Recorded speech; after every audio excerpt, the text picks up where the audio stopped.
Halo teman-teman, selamat datang di channel Putri Novel Audio. Jangan lupa subscribe ya. Terima kasih. Episode 9. Kenapa harus pindah, Bill? Boleh abang minta alamat kamu tinggal? Jika suatu hari abang pergi ke kota, kita masih bisa bertemu dan melepas rindu. Pesan dari Billy kembali masuk. Karena Bila harus ikut Bibi Bang. Bila masih belum hafal alamat di sini. Nanti coba Bila tanya dulu sama teman Bila. Jawab Nabila berbohong. Sulit sekali bagi dia untuk berkata jujur. Dan dia juga bingung harus mulai dari mana. Melihat Arif yang sudah keluar dari kamar mandi, Bila mematikan ponselnya lalu bergegas duduk dari tempat pembaringannya. Meskipun dari keluarga tidak berada, Bila masih menjunjung tinggi adab kesopanan. "Celana aku mana?" tanya Arif setelah meneliti di sofa itu. Ternyata kain penutup belutnya tidak disediakan oleh istrinya. Bila yang mendengar Arif berbicara tanpa disensor menjadi malu sendiri. Pipinya bahkan sudah berubah seperti tomat masak. "Bila, kenapa malah menunduk sih? Cepetan ambil celananya," perintah dari Arif. Padahal dia bisa mengambilnya sendiri. Tetapi Arif memilih memperpanjang masalah dalamannya. Sikap Bila yang masih malu-malu membuat Arif semakin ingin mengerjai istrinya. "Apa dia nggak bisa mengambil sendiri?" ujar Bila dalam hatinya. Ingin sekali dia berkata langsung. Namun melihat suaminya masih dalam keadaan polos tanpa sehelai benang pun, Bila akhirnya mengalah lalu melangkah masuk ke dalam ruangan penyimpanan baju mereka. Ketimbang matanya sucinya kembali ternodai. Dengan tangan yang bergetar Bila mengambil satu kain penutup belut Arif. "Ini Mas." Bila menyerahkan kain segitiga berwarna hitam kepada Arif. Dengan kondisi tangan yang masih bergetar serta kepala yang masih belum diangkat juga. "Terima kasih. Lain kali jangan sampai lupa lagi," ucap Arif sambil tersenyum puas karena telah berhasil mengerjai Nabila pagi ini. "Iya," jawab Bila singkat. Ingin rasanya dia mengeluarkan protes keras. Tetapi ia cukup sadar siapalah dirinya saat ini. Bukankah seorang istri harus patuh kepada suaminya? Sambil menunggu suaminya berganti pakaian, Bila langsung beralih merapikan ranjang tempat tidur mereka. "Rapi deh," ujar Bila ketika melihat ranjang empuknya sudah tertata rapi dan bersih. Arif berjalan mendekat ke arah Nabila. Dasi yang berada di tangan kanannya dia ulurkan ke depan wajah Nabila yang masih bengong. "Tolong pakaikan dasi aku," Arif berkata dengan wajah cueknya. Entah kenapa dia selalu ingin mendapatkan perhatian dari Nabila. Walaupun harus dengan cara memaksa tetapi Arif begitu menikmati kebersamaan ini. Perasaan Arif selalu tenang dan bahagia jika Nabila berada di sampingnya. Bila berdehem dengan menganggukkan kepalanya. Tanpa perlu diajari lagi. Tangan Nabila mulai memasangkan dasi di kerah kemeja yang Arif pakai. Bila terlihat sangat telaten. Bahkan hasilnya juga sangat rapi. Sejak berada di posisi yang cukup dekat ini, Arif tidak bosan-bosannya menatap wajah sempurna milik istri keduanya. Tanpa bisa berpikir jernih lagi, Arif langsung menangkup wajah Nabila lalu menyatukan paksa bibir mereka berdua. Bibir manis milik Bila sejak tadi seperti melambai-lambai meminta untuk disentuh. Mata Nabila membulat sempurna ketika mendapatkan serangan dadakan dari suaminya. Ketika dia ingin menolak Arif dan mendorong dada Arif. Ingatannya kembali kepada nasihat yang diberikan oleh bibinya dan juga janji yang sudah terlanjur dia ucapkan malam tadi. Dia tidak ingin terus dihantui oleh rasa bersalah karena terus menolak melayani suaminya. Entah sudah berapa catatan dosa yang masuk selama masa pernikahan mereka yang baru hitungan hari. Arif masih terus menikmati asupan nutrisinya pagi ini. Dengan sedikit nakal dia menggigit bibir Bila supaya mulutnya terbuka lebih lebar lagi. Bila yang masih awam dengan cara berciuman hanya diam menikmati apa yang sedang Arif mainkan. Merasa dirinya ingin terjatuh. Bila dengan sigap mengalungkan kedua tangannya di leher Arif. Suara lenguhan keluar begitu saja dari mulut Bila setelah merasakan sensasi yang berbeda di dalam tubuhnya. Melihat Nabila yang sudah jinak, Arif semakin lincah mengambil perannya. Bahkan dia terlihat begitu antusias menjelajahi setiap inci yang ada. Meskipun hanya bermain sendiri. Setidaknya dia sudah merasa puas bisa menikmati bibir manis milik istrinya. Bahkan hijab yang dipakai oleh Bila sudah berantakan dan tidak berbentuk lagi. Kamu harus banyak belajar lagi, ucap Arif ketika ciuman mereka terlepas. Satu tangannya langsung mengelap sisa saliva yang masih menempel di bibir istrinya. Bahkan dengan penuh perhatian, Arif membenarkan posisi hijab yang menutupi kepala istrinya. Bila yang masih merasa canggung dan malu hanya mampu diam sambil meremas ujung baju yang dia pakai. Bahkan dia sangat mengutuk keras suara merdu yang sempat keluar dari mulutnya tadi. Terima kasih, ucap Arif sambil kembali menyatukan bibir mereka. Kali ini murni sebuah ciuman tanpa ada adegan lebih. Untuk hari ini cukup sampai di sini dulu. Besok kita lanjutkan lagi, ucap Arif lembut disertai sebuah kecupan hangat yang mendarat tepat di kening Nabila. Bila terus menundukkan wajah malunya. Bahkan saat Arif menarik tangannya melangkah keluar dari kamar menuju lantai bawah. Bila masih tidak berani untuk menatap wajah Arif karena rasanya sungguh canggung sekali walaupun mereka berada dengan jarak yang dekat. Ciuman pagi ini adalah untuk yang kedua kalinya bagi Bila. Tentunya dengan orang yang sama. Jangan menunduk terus. Angkat wajah kamu, ujar Arif lembut. Sejak pertama menikah dengan Nabila, hasrat Arif menjadi lebih cepat naik. Dia bahkan beberapa kali harus bermain solo karena mengingat jika Nabila masih belum siap menjalani tugasnya. Cie, romantis banget sih pengantin baru ini, goda Ibu Yolan ketika melihat Arif dan Nabila turun dengan bergandengan tangan. Nabila semakin dibuat salah tingkah lagi. Ibu dan anak ini sukses membuat wajah Nabila tidak berhenti memerah seperti tomat pagi ini. Seperti hari biasanya, Bila terlebih dahulu mengambilkan makanan untuk suaminya. Setelah itu baru mengisi piringnya sendiri. Sarapan pagi ini terasa begitu hangat. Celotehan yang keluar dari mulut Ibu Yolan selalu bisa mencairkan suasana yang kaku ini. Kapan kamu mau mengajak menantu papa pergi berbulan madu? Pak Rizal yang sejak tadi diam akhirnya angkat suara juga. Hasrat ingin menggendong cucu sudah lama beliau impikan. Terlebih lagi beliau meyakini dengan kehadiran buah hati di antara Arif dan juga Bila akan membuat keduanya lebih dekat lagi. Dan menantu pertamanya pasti akan tersingkirkan dengan sendirinya. Aku belum memikirkannya, Pak. Kerjaan di kantor lagi banyak juga, jawab Arif. Jangan terlalu lama menunda. Biar papa yang akan menghandle perusahaan selama kamu pergi, ucap Pak Rizal tidak mau kalah. Nanti akan aku pikirkan, jawab Arif sekenanya. Dia sama sekali belum berpikir sampai sejauh itu. Ada banyak hal yang menjadi pertimbangannya saat ini. Dan salah satunya ada Naima, istri pertamanya. Di saat Arif masih menyelesaikan acara sarapan dengan begitu harmonis bersama istri dan kedua orang tuanya. Di dalam perusahaan Ahmad Company, Naima pagi-pagi sekali sudah membuat kekacauan. Sepulang dari hotel tempat dia menginap tadi malam bersama dengan lelaki berondong selingkuhannya, Naima bukannya pulang menuju rumahnya untuk membersihkan badan. Ini malah dengan sengajanya dia membelokkan setir mobilnya menuju perusahaan suaminya. Dia memilih datang walaupun suasana masih begitu pagi, karena dia takut suaminya akan pergi lagi dengan alasan meeting penting. Dengan hanya memakai hot pants serta baju kaos ketat sebatas perutnya, Naima melangkah begitu angkuhnya menuju ruangan suaminya. Sejumlah security yang menghalangi dia untuk masuk menjadi santapan amukan bagi Naima yang belum sarapan pagi ini. Lelah beradu mulut dengan sejumlah orang yang menghadang dia masuk. Wanita liar ini bahkan tidak segan memukul security itu menggunakan high heels yang dia pakai.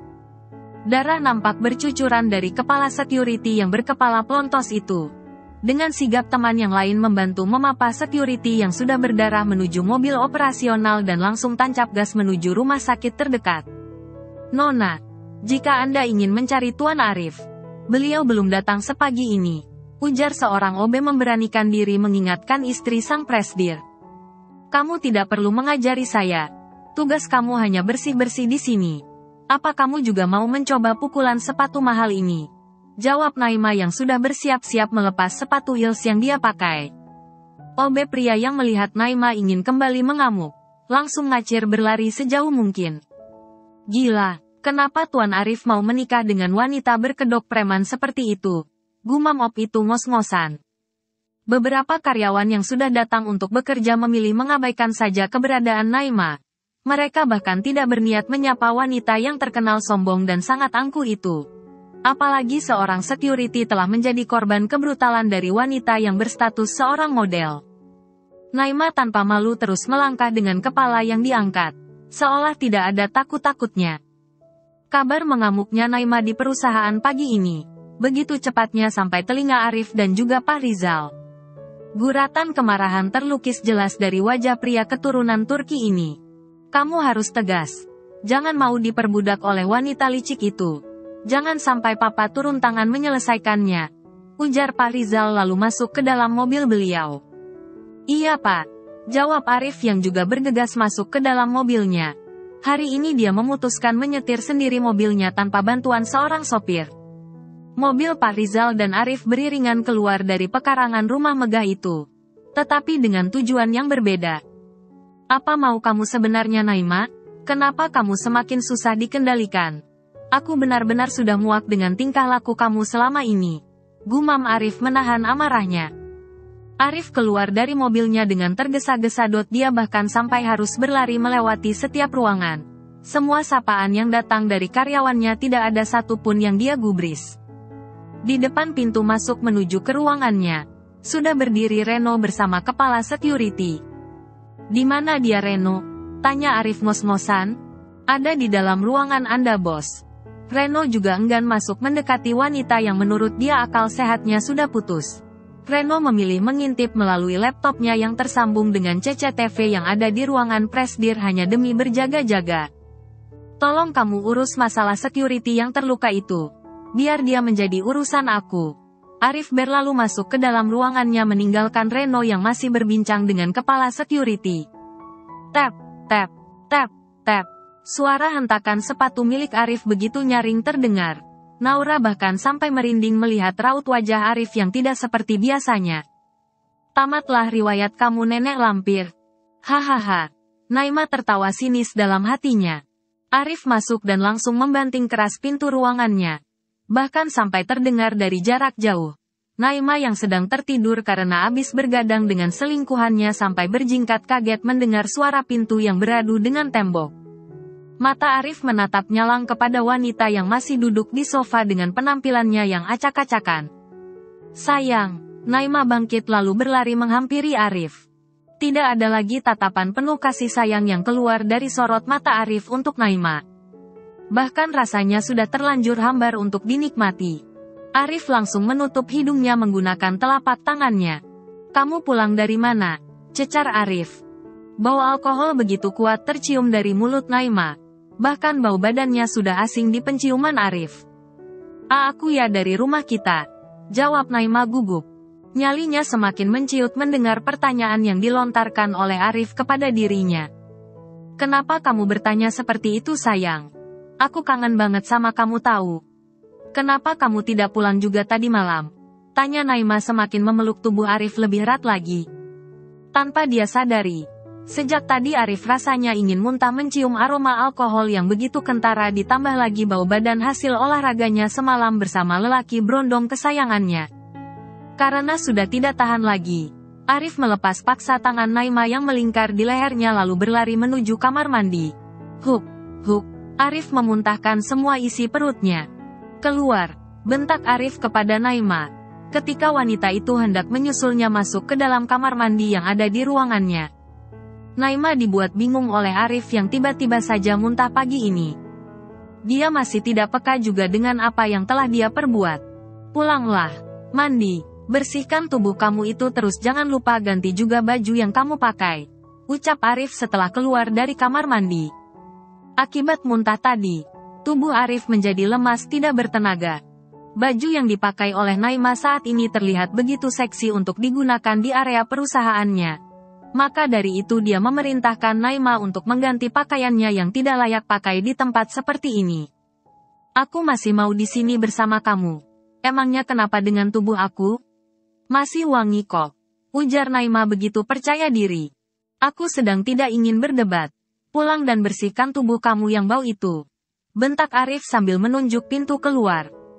Mendengar kata bau dari mulut Arif, sontak saja Naima langsung mengendus bau badannya. Dan benar saja bau keringat sisa percintaannya semalam bersama selingkuhannya begitu menyengat di hidungnya. Oek, Naima membuang wajahnya ketika mulutnya terasa ingin muntah setelah mencium bau badannya sendiri. Dengan menahan rasa malu, Naima akhirnya memilih menjaga jarak aman dari Arif. Sayang, aku masih kangen sama kamu. Kita pulang bareng ya. Naima berusaha melunakkan hati Arif. Pulanglah. Aku harus bekerja. Arif sudah terlalu jenuh dengan tingkah Naima yang semakin di luar batas. Kalau begitu aku juga tidak akan pulang sebelum kamu ikut pulang bersama dengan aku. Jawab Naima kembali duduk di sofa dengan paha yang terpampang nyata serta tangan yang dilipat di dada. Arif semakin dibuat pusing oleh tingkah Naima yang ngeyel dan susah diatur. Keduanya masih berdiri dan berbicara dengan jarak jauh. Baiklah jika itu mau kamu. Sekarang jawab pertanyaan aku. Kamu habis mabuk, kan? Tanya Arif yang sukses membuat Naima jantungan. Enggak kok. Jawab Naima sambil merapikan rambutnya yang tidak sempat dicatok pagi tadi karena harus buru-buru. Jangan bohong, jawab jujur aja. Aku bukan orang bodoh yang bisa kamu bohongi lagi. Hardik Arif menunggu Naima berkata jujur. Aku hanya minum sedikit saja sayang. Itu pun karena dipaksa oleh teman aku yang sedang merayakan ulang tahunnya tadi malam. Ujarnya sedikit gugup. Arif tahu saat ini Naima sedang membohongi dirinya. Terlihat dari cara Naima yang tidak berani menatap matanya ketika berbicara.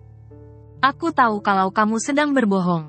Jadi tidak perlu capek-capek merangkai cerita palsu untuk menyelamatkan diri kamu.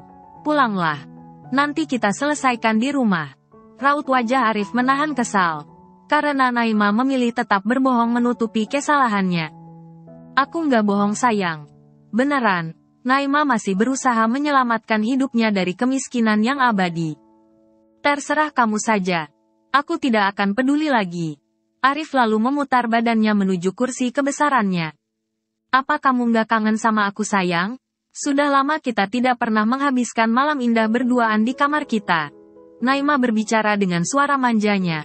Tanpa sadar dia terus berjalan mendekat menuju meja kerja Arif. Stop, jangan mendekat. Bau tubuh kamu bikin perut aku mual. Ujar Arif gamblang tanpa memikirkan perasaan Naima. Karena cukup sadar dengan bau badannya saat ini, Naima mengalah dan kembali ke tempat semula. Aku masih banyak pekerjaan. Pintu keluar ada di sebelah sana. Arif berbicara tanpa menatap ke arah lawan bicaranya. Sampai kapanpun aku tidak akan pulang jika kamu tidak ikut pulang bersama aku. Kenapa akhir-akhir ini kamu seperti menjauhi aku? Protes Naima tidak terima. Aku akan menyusul kamu nanti jika pekerjaan aku sudah selesai. Sekarang pulanglah dulu. Nanti kita bahas di rumah saja. Jawab Arif mengalah. Meskipun dia terlihat enggan menginjakkan lagi kakinya di rumah itu, Arif akhirnya terpaksa harus mengiyakan keinginan Naima saat ini. Ditambah lagi masih ada sesuatu hal yang harus dia selesaikan malam ini juga. Kamu nggak bohong, kan? Tanya Naima penuh selidik. Dia tidak ingin kejadian malam kemarin kembali terulang untuk hari ini. Iya, jawab Arif malas. Baiklah, aku tunggu kamu di rumah kita. Naima terlihat senang karena akhirnya Arif mau pulang juga ke rumah mereka. Bye sayang, sampai ketemu nanti malam, ujar Naima dari jarak jauh. Ketika dia hendak keluar dari ruangan itu, tiba-tiba saja Naima teringat dengan utangnya tadi malam yang harus dibayar hari ini juga. Dengan tidak tahu malunya dia berbalik arah lalu merengek meminta Arif mentransferkan sejumlah uang ke rekeningnya. Sayang, duit aku habis. Jangan lupa ditransfer ya, ujarnya manja. Aku sudah bilang kemarin, tidak ada lagi jatah bulanan untuk kamu bulan ini. Karena sudah aku transfer di awal bulan kemarin. Kekesalan di hati Arif semakin bertambah 2 kali lipat. Ternyata kedatangan Naima ke kantornya bukan semata mencari dirinya, melainkan untuk mengemis meminta dikirimkan uang. Yang kamu kirim itu sudah habis sayang. Dan gak akan cukup untuk 1 bulan. Apalagi semua harga skincare sudah naik. Kilah Naima mencari cara untuk mengibuli suami mesin ATM-nya. Aku bilang tidak. Ya tidak, bentak Arif keras. Naima yang merasa gagal merayu Arif, akhirnya keluar dari ruangan itu sambil menghentakkan kakinya. Aku tidak akan tinggal diam kamu perlakukan seperti ini. Nanti malam aku harus berhasil mendapatkannya. Batin Naima dengan mata yang seperti memancarkan kobaran api. Dia sangat yakin Arif akan kembali bertekuk lutut di hadapannya setelah dia berhasil memberikan kepuasan untuk suami ladang emasnya itu. Kemampuannya berolahraga di atas ranjang tidak bisa diragukan lagi karena sudah dia lakoni sejak masih duduk di bangku SMA. Bahkan semua lelaki berondongnya selalu dibuat menjerit minta nambah sampai pagi menjelang. "Reno, ke ruangan saya sekarang juga," ucap Arif di sambungan teleponnya. Reno yang kebetulan baru saja pulang dari rumah sakit tempat security dirawat, langsung berjalan sedikit berlari menuju lantai 10. "Ada apa, bos?" tanya Reno sudah berdiri di pintu ruangan Arif. "Kenapa kamu keringatan begitu?" Arif masih belum tahu bagaimana perjuangan Reno untuk cepat sampai menuju ke ruangannya. Sifat tepat waktu Reno memang perlu diacungi jempol oleh orang yang melihatnya. "Tidak apa-apa, bos. Saya tadi sedang kepanasan saja," jawab Reno asal. Arif menggelengkan kepalanya karena Reno memberikan jawaban yang tidak masuk akal menurutnya. "Apa kamu sudah mengumpulkan barang bukti tentang Naima yang aku minta kemarin?" Arif semakin yakin ingin membuktikan sendiri ucapan kedua orang tuanya serta sahabat dekatnya. Sudah cukup dia terlihat bodoh selama ini. Tetapi tidak untuk hari ini sampai seterusnya. "Yes," sorak gembira dari Reno sambil melompat mampu mengundang gelak tawa Arif yang selalu terkenal dingin dan serius. "Apa yang sedang kamu lakukan? Kenapa kamu malah bersorak seperti itu?" tanya Arif dengan wajah bingungnya. "Maaf, bos. Saya terlalu bahagia mendengar apa yang bos ucapkan. Ternyata kehadiran Nona Bila di dalam hidup bos mampu membuat bos akhirnya sadar juga." Reno berbicara secara belak-belakan. "Apa maksud kamu, Reno? Sudah sejak lama saya memberikan kode tentang kehidupan liar Nona Naima di dunia modelnya. Tetapi bos selalu tidak peka akan hal itu. Bahkan dulu saya seringkali dengan sengajanya menyelipkan bukti yang berbentuk foto-foto dari semua kegiatan Nona Naima bersama lelaki berondong selingkuhannya. Tetapi bos selalu tidak ingin melihatnya dengan alasan itu hanyalah teman kerjanya. Dan hari ini bukti yang saya kumpulkan dari 3 tahun yang lalu ternyata tidak sia-sia juga." Reno berbicara dengan tatapan nanar. Dia masih ingat betul bagaimana relanya dia mempertaruhkan jabatannya hanya demi menyadarkan Arif dari semua kekeliruannya. Namun saat itu Arif masih dibutakan oleh rasa cinta dan juga rasa percaya dirinya yang terlalu tinggi. "Maafkan aku yang tidak mempercayai ucapan kamu waktu itu." Rasa menyesal mulai hinggap di hati Arif. Dia bahkan sudah tidak sabar lagi ingin memergoki langsung semua kenakalan Naima. "Tidak apa-apa, bos. Mungkin sudah jalannya seperti ini. Nanti akan saya kirim semuanya ke dalam email bos. Apa bos tidak ingin meminta barang bukti yang juga ada di tangan Tuan Besar?" "Tuan Besar, apalagi ini Reno?" Arif semakin dibuat malu dengan apa yang diucapkan oleh Reno barusan.